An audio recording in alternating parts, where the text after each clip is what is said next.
नमस्कार, देश न्यूज में स्वागत है आपका। मैं हूं आपके साथ मीनाक्षी और आप देख रहे हैं हमारा खास कार्यक्रम इलाज का इलाज।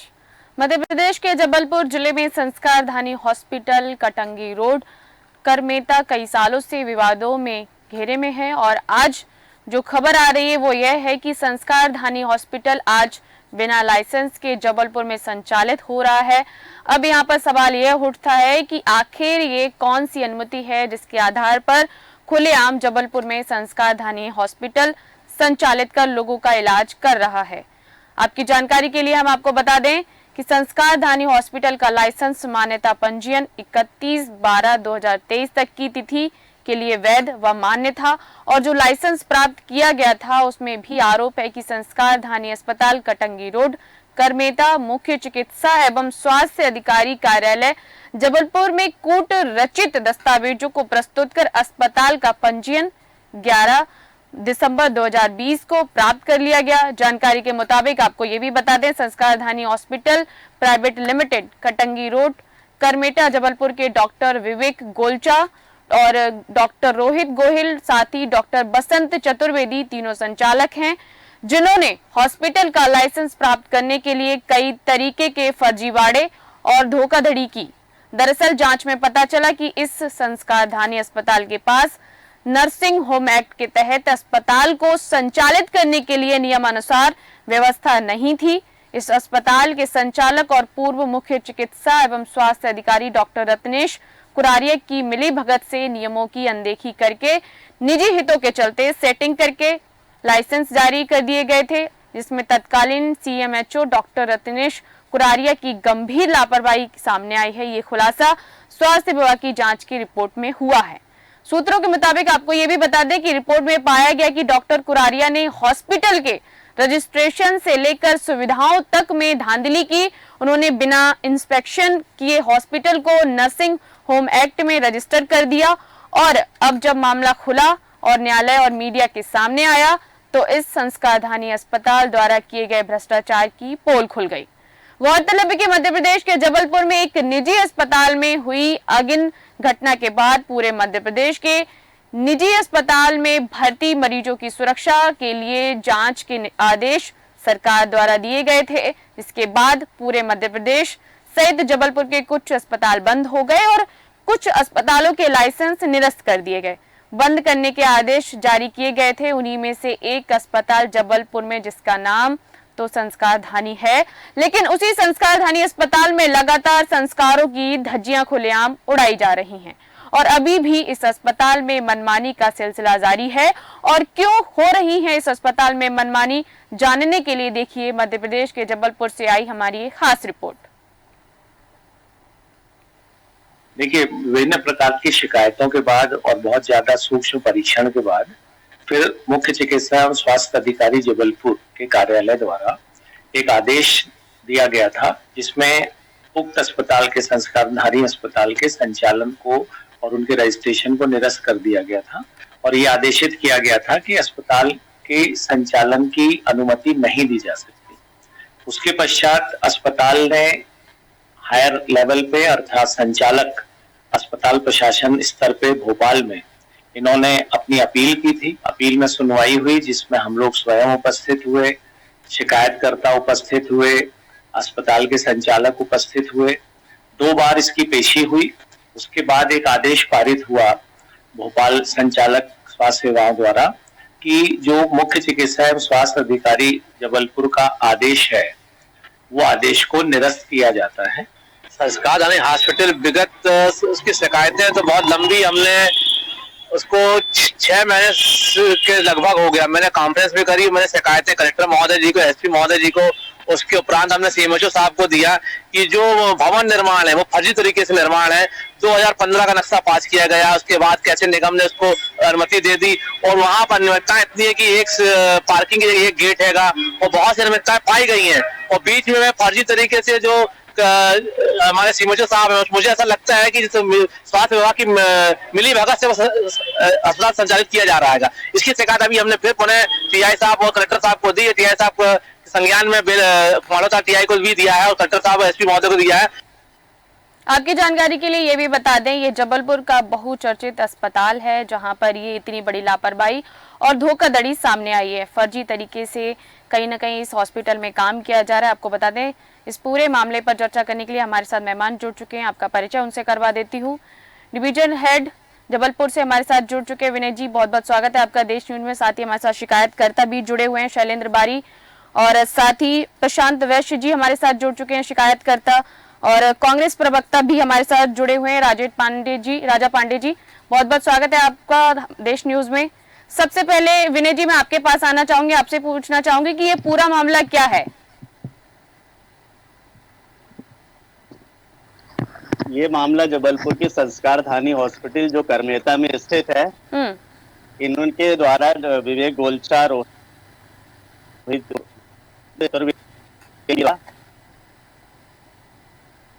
इसमें इन्होंने परमिशन ली थी हॉस्पिटल संचालित करने की। जब इन्होंने हॉस्पिटल संचालित करने की परमिशन के लिए जो आवेदन प्रस्तुत किया, उसमें कूट रसीद दस्तावेज उन्होंने पेश किए। इनके दस्तावेजों में बहुत कमी है। इनके पास बिल्डिंग परमिशन नहीं थी, इनके पास नक्शा प्रमाणित नहीं था, इनके पास फायर एनओसी नहीं थी, और इन्होंने जो तत्कालिक सीएमओ थे रत्नेश कुररिया डॉक्टर, उनके साथ मिली भगत करके इन्होंने पीछे से लेन देन करके उस समय कई हॉस्पिटल और भी 50-55 हॉस्पिटल को अनुमति दी गई थी। तो बाद में हाई कोर्ट में मैटर जाने के बाद शिकायतकर्ताओं के द्वारा हाई कोर्ट गया था, तो 55 हॉस्पिटल की इन्होंने अनंत खनन में 2 साल पहले अनुमति निरस्त कर दी गई। हॉस्पिटल जो आगे बढ़ करके काम कर रहा है 2023 तक के लिए, है ना, और इसमें सीएमओ साहब ने अपना एक ऑर्डर जारी करने का निरस्तीकरण के ऑर्डर कर दिए थे। अब इसके बाद ये अपील में गए, हाई कोर्ट के निर्देश पे संचालनालय पहुंचे भोपाल, संचालक महोदय के पास। उन्होंने एक ऐसा ऑर्डर किया जो आज असमंजस की स्थिति में है, वो हाँ कह रहा है या ना कह रहा है, ये आज सीएमओ साहब को भी समझ में नहीं आ रहा है। और उसी को आधार लेकर के ये दिसंबर से अभी तक ये हॉस्पिटल संचालित कर रहे हैं जो नियमानुसार नहीं है। इन्होंने नर्सिंग होम एक्ट की धज्जियां उड़ाई हैं, और इनको जो इनके पास सुविधाएं हैं, जिन्होंने आवेदन प्रस्तुत किया है, इनको अनुमति नहीं दी जा सकती थी पहले भी, और अभी भी नहीं दी जा सकती है। संचालक महोदय ने भी इनका फेवर करते हुए एक भ्रष्टाचार की एक नई नींव खड़ी कर दी है। अब देखना ये है कि सीएमओ साहब इस पर हैं। अब शिकायत बिल्कुल बिल्कुल, कहीं ना कहीं देखा जाए तो आखिर सवाल यहाँ पर ये उठता है कि बिना अनुमति के इस हॉस्पिटल को कैसे संचालित किया गया। इसी पर हम चर्चा भी करेंगे आगे। वही हमारे साथ शिकायतकर्ता जी जुड़े हुए हैं। शैलेंद्र जी, मैं आपका रुख करना चाहूंगी, आपसे पूछना चाहूंगी कि जब अनुमति हॉस्पिटल की नहीं थी संचालित करने की, तो आखिर ये हॉस्पिटल संचालित कैसे हो रहा है वहां पर, क्योंकि आपने इस पूरे प्रकरण पर शिकायत दर्ज कराई है। जैसे कि आप सभी लोगों को, हेलो जी सुन पा रहे हैं जी, जैसे कि हमारे साथ प्रशांत वैश्य भी हैं, जय श्री राम सभी लोगों को मैं बताना चाहूंगा कि ये पूरा कुरचित तरीके से ढंग से किया गया है, और फर्जी दस्तावेज बनाए गए हैं जो पूरा स्वास्थ्य विभाग की मनमानी के तहत किया गया, सत्ता पक्ष के दबाव पे किया जाता है हर बार। और इसकी हमने कंप्लेंट कई बार कर चुके हैं, एसपी महोदय जी को करी, उसके साथ ही मगर अभी तक प्रशासन इस ओर ध्यान नहीं दे रहा। ऐसा लगता है, प्रतीक होता है कि सीएमओ साहब उसकी मिली भगत उनके साथ चल रही है। हाँ, चूंकि दस्तावेज हर पूरे दस्तावेज जितने भी हैं अनिवार्य रूप से दस्तावेज पूर्णता नहीं है। क्योंकि अभी विनय जी ने जैसे बताया कि सीएमएचओ से जब बात हुई थी तो उन्होंने बोला कि मामला जो है अभी तक हमारे भी समझ में नहीं आ रहा है। मतलब वो फर्जीवाड़ी जो है इतने लंबे तौर पर की गई है कि खुद सीएमएचओ इस बात से मतलब वो कहीं ना कहीं असमंजस में है कि उनको खुद जो फर्जीवाड़ा है वो समझ नहीं आ रहा है। कांग्रेस प्रवक्ता हमारे साथ जुड़े हुए हैं, बहुत बहुत स्वागत है आपका देश न्यूज में। राजा पांडे जी, मैं आपका रुख करूंगी। केंद्र में बीजेपी की सरकार है, प्रदेश में बीजेपी की सरकार है, और लोगों की कहीं ना कहीं लोगों के साथ मजाक किया जा रहा है। शिक्षा और चिकित्सा दोनों ही मूलभूत आवश्यकताओं में से एक होती हैं। लोग परेशान होते हैं, आम जनता परेशान होती है, और जो निजी अस्पताल होते हैं जब वो लाइसेंस के लिए जाते हैं प्रशासन के पास में, तो फर्जी वाले तरीके से उन्हें लाइसेंस दे दिया जाता है। और दूसरी बात ये कि अब जब लाइसेंस जो है वो निरस्त हो चुका है, रद्द हो चुका है, उसके बावजूद भी अस्पताल का संचालन किया जा रहा है। नमस्कार। आपको आवाज आ रही मेरी? जी बिल्कुल। देखिए, सबसे पहले तो ये बताएं, मतलब इस अकेले एक इस अस्पताल की बात न करें हम। जी। पूरे मध्य प्रदेश में इस समय जो चिकित्सा को लेके चल रहा है वो हम सब देख ही रहे हैं। जबलपुर में ये पहली घटना नहीं है। आपको अगर याद हो तो कोविड के दौरान जबलपुर के एक बड़े अस्पताल में नकली इंजेक्शंस की जानकारी सामने आई थी, पकड़ा भी गया था। और उस में जो आरोपी थे, आज की तारीख में वो सारे आरोपी बाहर हैं। किसी को कुछ नहीं मालूम कि उन आरोपियों के खिलाफ सरकार ने कौन सी कार्रवाई करी। आपने 8-10 दिन 15 दिन उनको जेल भेज दिया दिखाने के लिए, उसके बाद वो सारे जमानत पे बाहर आ गए। और जमानत पे बाहर आने के बाद आज तक पिछले 2 साल से ऊपर हो चुका है, किसी को कुछ नहीं मालूम कि क्या हो रहा है, उस मामले में क्या हुआ। और अब उस अस्पताल ने अपना वो अस्पताल किसी दूसरे अस्पताल को किराए पे दे दिए कि घोषणा कर दी। तो ये इसके बाद एक घटना और हुई थी जहां आग लगी थी, लोग मरे थे।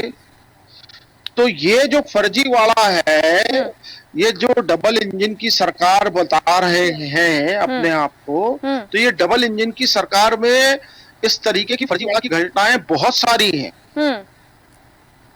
बिल्कुल।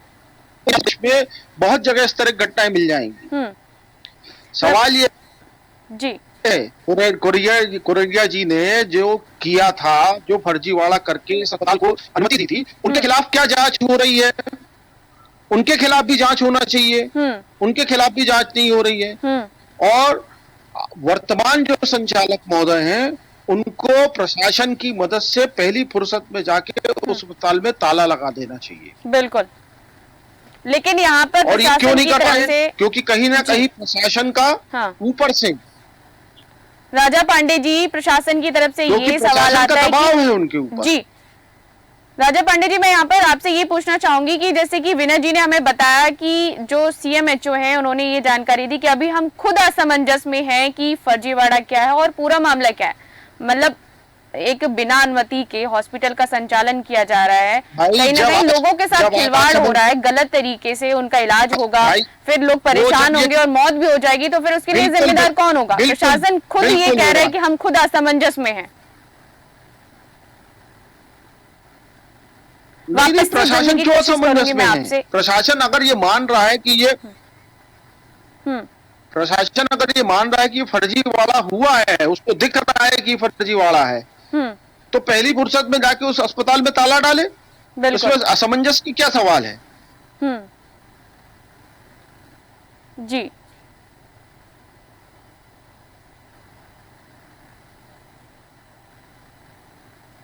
प्रशासन जी राजा पांडे जी, मैं वापस से होने की क्या जरूरत है जब अगर प्रशासन को दिख रहा है कि फर्जीवाड़ा हुआ। बिल्कुल बिल्कुल। बीजेपी प्रवक्ता हमारे साथ जुड़े हुए हैं, डॉक्टर जयराम तिवारी जी। मैं आपके पास आना चाहूंगी। संस्कारधानी हॉस्पिटल जिसको प्रतिबंध कर दिया गया था बिना अनुमति के, अब संचालन किया जा रहा है। केंद्र में आपकी सरकार है, प्रदेश में आपकी सरकार है, आपका प्रशासन कहता है कि हमें इस बात की जानकारी नहीं है कि मामला क्या है और किस तरीके से धांधली की जा रही है, क्या फर्जीवाड़ा हो रहा है। पहले हॉस्पिटल का कहीं ना कहीं देखा जाए, जांचों में पता चला कि उन्होंने लाइसेंस लिया, फिर वो गलत तरीके से लाइसेंस लिया। अब उस लाइसेंस को 31/12/2023 को रद्द कर दिया। नवीनीकरण के लिए उन्हें दोबारा से अप्लाई किया, नहीं हुआ। बावजूद उसके बिना अनुमति के हॉस्पिटल का संचालन हो रहा है।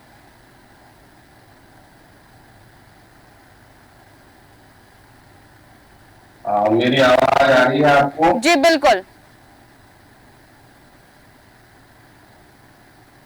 सभी को नमस्कार जी।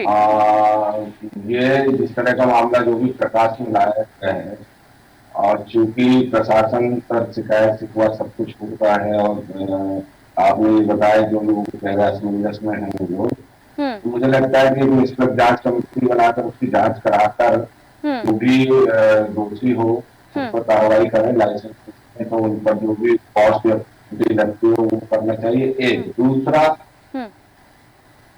ध्यान रखिए कि जो जैसे आप जो भी शिकायत करता है या जो जिसने भी मामला उठाया है, जरा उसकी भी जांच कराना चाहिए। कहीं ये फर्जी लोग तो नहीं है। कई बार ये क्या कुछ आजकल एक बहुत सारे विषय करते हैं और ब्लैकमेलिंग का काम करने का भी प्रयास। तो दोनों पक्षों की ईमानदारी से जांच हो जाए और जो दोषी हो उसका कार्रवाई, खासकर कॉलेज तत्काल प्रवास रोककर उसकी जांच करानी चाहिए ताकि कोई अप्रिय घटना न घटे। और प्रशासन के संज्ञान में है मामला तो तत्काल होना चाहिए। पर एक चीज ये भी मैं कह रहा हूँ, जो शिकायत करता है या जो इस तरह के लोग हैं, कहीं ये भी तो नहीं उसका गलत फायदा उठाना चाह रहे, ये भी जांच करना चाहिए। बिल्कुल जांच का विषय है जी। मैं आपको बता दूं ये भी कि संस्कारधानी जब अस्पताल को पहले लाइसेंस दिया गया था तो जानकारी में ये भी पाया गया कि नर्सिंग होम एक्ट के तहत अस्पताल को संचालित करने के लिए जो नियम और होने चाहिए, जो व्यवस्था होनी चाहिए, वो हॉस्पिटल के पास नहीं थी। बावजूद इसके उनको लाइसेंस दे दिया गया। अब जब लाइसेंस का जो टाइम पीरियड है वो अब खत्म हो चुका है, बावजूद उसके नवीनीकरण के लिए उन्होंने अप्लाई किया। जब पहले उनके पास जो थी नर्सिंग एक्ट के तहत सुविधाएं नहीं थी तो उस समय उनको लाइसेंस क्यों दे दिया गया? सब बड़ा सवाल तो यहाँ पर ये है। ये मैं इस बारे में ये देखिए, आई एम नॉट, मैं इसका विशेषज्ञ नहीं हूँ। भारतीय जनता पार्टी के प्रवक्ता संगठनात्मक,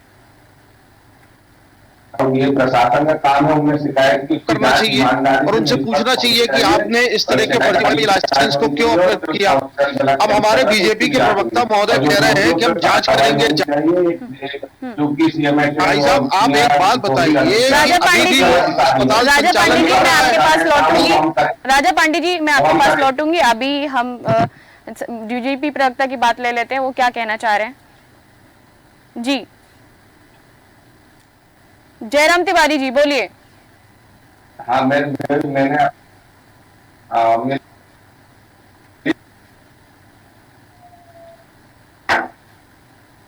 हेलो जी बिल्कुल सुन पा रहे हैं, बोलिए आप।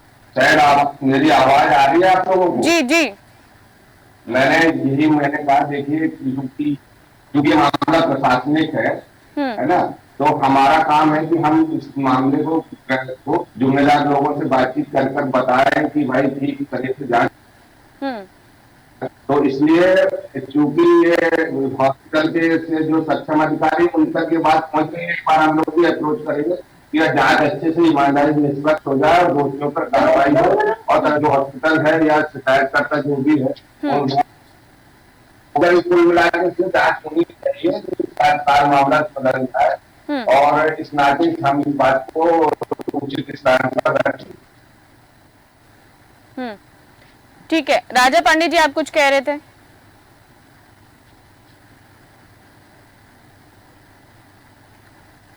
मैं ये कह रहा हूँ कि हमारे बीजेपी के प्रवक्ता महोदय कह रहे हैं कि उसके जांच का विषय है, जांच करेंगे। मुझे एक बात बताइए, वर्तमान संचालक महोदय ने किया है, जैसे कि विजय जी ने भी बताया, विनय जी ने भी बताया कि जो पिछली बार लाइसेंस दिया गया था वो पूरा फर्जी वाला था। बिल्कुल ठीक है। उस फर्जी वाला के दम पे अभी 31 दिसंबर 2023 उन्होंने अस्पताल का संचालन किया। अब आप बोल रहे हो कि हम जांच करेंगे। आप बताइए, अस्पताल का संचालन लगातार कर रहे हैं, कल को अगर हादसा हो जाता है, किसी मरीज की मृत्यु हो जाती है या कुछ हो जाता है, तो उसकी जवाबदारी किसकी होगी? बिल्कुल। अरे जांच आप बाद में कीजिए भाई, आदमी का प्रश्न है। जांच अगर वो फर्जी वाला नहीं है तो आप उसको लाइसेंस वापस दे। अगर उसमें कोई संदेह है और वर्तमान संचालक महोदय ये स्पष्ट कह रहे हैं तो अब उसको एक मिनट भी उस अस्पताल को आगे चलने नहीं देना चाहिए। जी बिल्कुल, आपने बिल्कुल सही कहा कि जब नहीं है इसमें क्या जांच करना चाहते हैं जी, इसके बावजूद भी संचालन हो रहा है अस्पताल का, तो तुरंत की तुरंत हॉस्पिटल को सीज कर देना चाहिए कहीं ना कहीं इस स्थिति में।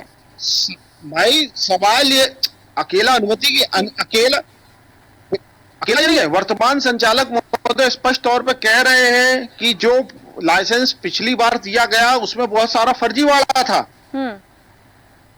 तो अब आगे तो सवाल ही नहीं उठता उस अस्पताल को चालू रखने का। बिल्कुल। उसको आपको पहली फुर्सत में आप बोले जांच, अरे क्या जांच करोगे भाई? कल को वहां कोई मरीज जाता है, कोई मर जाता है, कोई गरीब है, कुछ है, उसका तो उसकी जवाबदारी कौन लेगा? बिल्कुल। और उनका प्रशासन खुद ये कहता है कि हमें अभी पूरी जानकारी नहीं मिल पाई, अभी उन्हें खुद असमंजस बना हुआ है। भाई वो इतनी हिम्मत क्यों कर पा रहे हैं? जो अस्पताल के संचालक हैं, वो इतनी हिम्मत क्यों कर पा रहे हैं?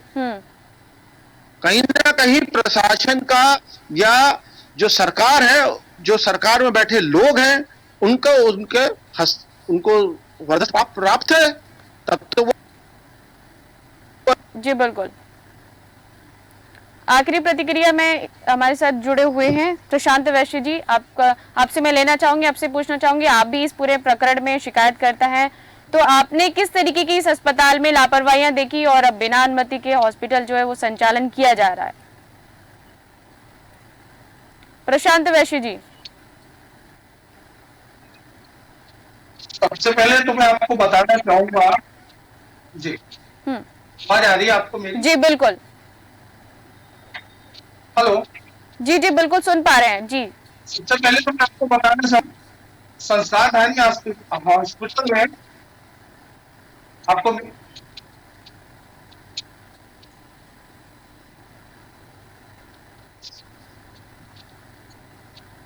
मैं बताना चाहूंगा, संस्कारधारी हॉस्पिटल में 11 अक्टूबर 2020 को पूर्व चलित दस्तावेजों के आधार पर पंजीयन लिया था और 31 मार्च 2023 को ये पंजीयन समाप्त हो चुका है, जिसका नवीनीकरण भी नहीं किया जा चुका है। अब सवाल ये उठता है, जैसे नवीनीकरण नहीं है तो हॉस्पिटल चल कैसे रहा है? इनका राजनीतिक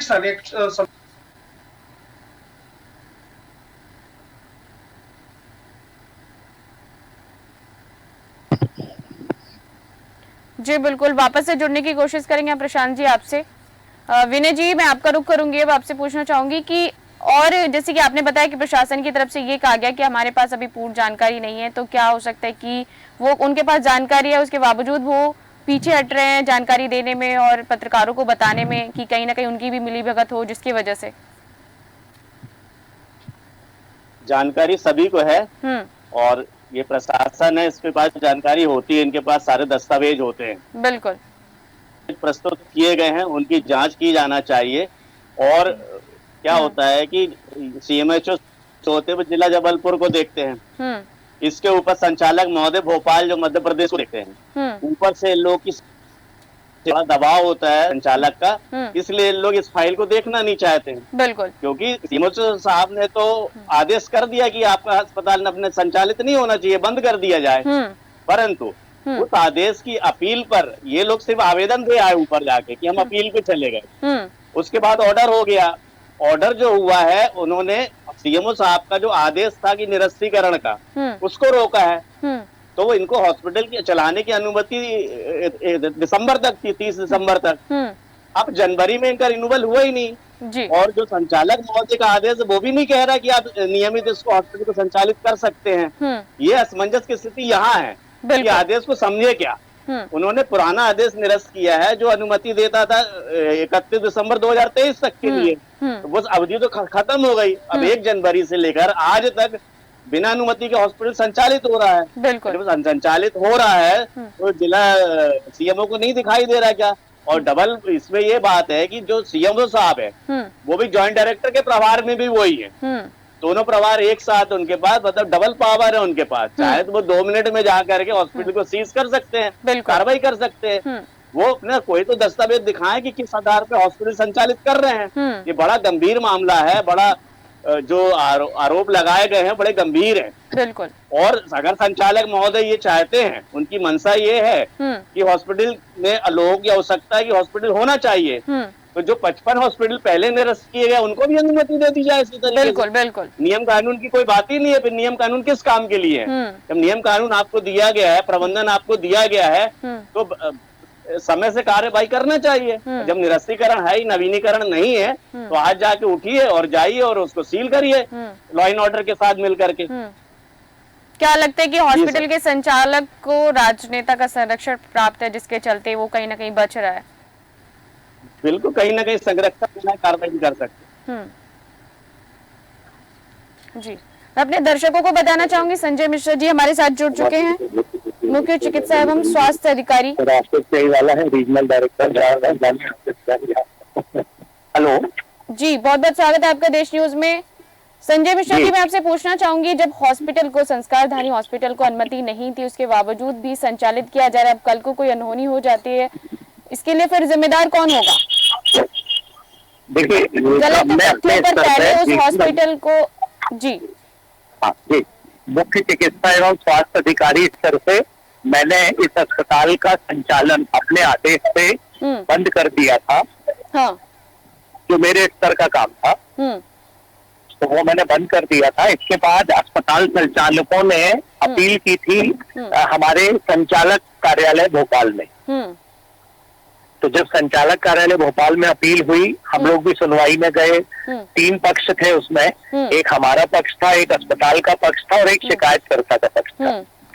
सुनवाई हुई 2 बार, उनके वकीलों ने भी इसमें भाग लिया और अंत में जो संचालक स्तर से जो आदेश पारित हुआ उसमें उन्होंने लिख दिया कि मेरा जो आदेश था अस्पताल का संचालन बंद करने का, उसे निरस्त किया जाता है। और ये आदेश जब उन्होंने पारित किया तो अब हम इसमें कोई भी कार्यवाही इसलिए नहीं कर सकते क्योंकि डायरेक्टरेट मुझसे ऊपर के अधिकारी हैं और उन्होंने मेरा आदेश निरस्त किया। तो अस्पताल ये मान के चल रहा है कि मुख्य चिकित्सा एवं स्वास्थ्य अधिकारी और क्षेत्रीय संचालक का जो आदेश है वो निरस्त हो गया है अस्पताल न संचालित करने का। तो इस आधार पर लोग अस्पताल अभी भी चला रहे हैं। जी, मतलब आप साफ तौर पे ये कह सकते हैं कि उनके पास जो है राजनीतिक पार्टियों का संरक्षण है, कहीं ना कहीं उनका दबाव बना हुआ है प्रशासन पर, जिसकी वजह से नहीं हो पा रहा है। देखिए, ये तो मैं नहीं कह सकता कि राजनीतिक पार्टियों का है, लेकिन मैं अपने जो शासकीय अधिकारी हैं उनके आदेश के बारे में आपको बता रहा था कि उन्होंने मेरा आदेश निरस्त कर दिया। मैंने तो स्पष्ट आदेश किया था कि अस्पताल का संचालन बंद किया जाए। जी, पहले भी मेरे आदेश को जी जी जी जी जी पहले भी नर्सिंग होम एक्ट के तहत अस्पताल को संचालित करने के लिए जो नियम होने चाहिए उसके नियमानुसार देखा गया कि हॉस्पिटल के जो व्यवस्थाएं हैं वो ठीक नहीं है, बावजूद उसके अस्पताल को लाइसेंस दे दिया गया। सबसे बड़ी बात, पहले में उसको लाइसेंस क्यों दे दिया गया? अब जब निरस्त हो चुका है उसके बावजूद भी संचालन हो रहा है।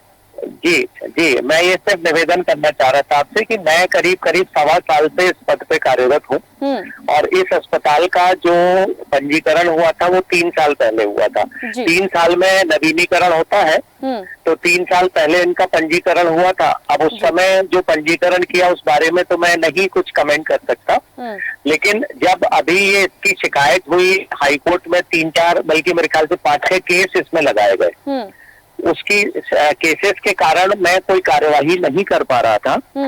जब केस 2036 से केस नंबर है WP, वो जब उसका निराकरण हुआ तो मुझे फिर कार्यवाही करने के लिए कोर्ट ने लिखा था और मैंने फिर ये कार्यवाही के रूप में उनको अस्पताल संचालन निरस्त करने का आदेश दे दिया हाई कोर्ट के निर्देश के आधार पे। जी, लेकिन अब चूंकि उन्होंने अपील की हमारे संचालक स्तर पे, संचालक साहब ने ये आदेश प्रसारित किया कि मेरा आदेश निरस्त कर दिया उन्होंने, जो मैंने दिया था आदेश अस्पताल संचालन बंद करने का। जी, तो अब मैं भी अब इसमें कुछ नहीं कर पाऊंगा क्योंकि वो मुझसे हायर अथॉरिटीज है मैडम। जी बिल्कुल। जी जी, आप सभी का बहुत बहुत धन्यवाद। संजय मिश्रा जी, आपका भी बहुत बहुत धन्यवाद हमारे साथ तमाम जानकारी को साझा करने के लिए। आप सभी मेहमानों का बहुत बहुत धन्यवाद। तो आपने देखा कि किस तरीके से जो जबलपुर का बहुचर्चित अस्पताल है, संस्कारधानी अस्पताल, जिसमें सरेआम संस्कारों की धज्जियां उड़ाई जा रही हैं, प्रतिबंधित होने के बावजूद भी लाइसेंस एक बार रद्द किया जा चुका है, इसके बावजूद भी संचालन किया जाए और कहीं ना कहीं जो संचालक है उसको राजनीतिक पार्टियों का संरक्षण प्राप्त है, जिसके चलते हॉस्पिटल का संचालन किया जाता है। बड़ी बात यह है कि लाइसेंस रद्द होने के बावजूद भी जो अस्पताल है उसको सीज नहीं किया गया। कहीं ना कहीं हो जाना चाहिए था, क्योंकि कल को अगर कोई अनहोनी हो जाती है तो फिर उसके लिए जिम्मेदार कौन होगा। फिलहाल अब देखने वाली बात होगी कि प्रशासन और सरकार इस पूरे मामले पर कैसे निपटती है। फिलहाल के मेरे इस कार्यक्रम में इतना ही। देखते रहिए देश न्यूज। नमस्कार।